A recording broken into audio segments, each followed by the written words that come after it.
Storms are moving through Iowa overnight, bringing severe thunderstorms, hail, and strong wind to some parts of western and central Iowa.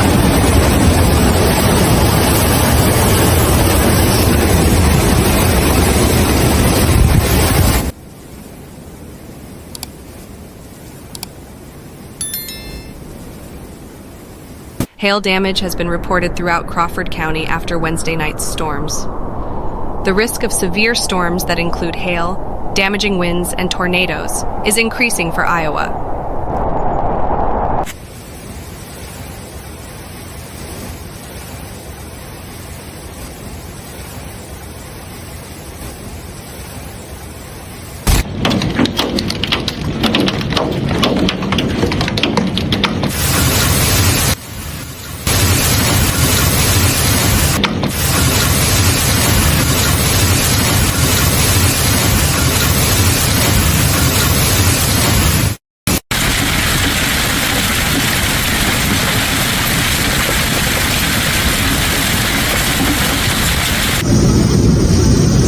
The eastern half of the state is in the moderate risk area for severe storms.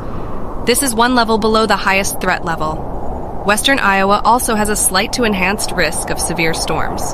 Several residents reported damages to their cars and property. Wild weather.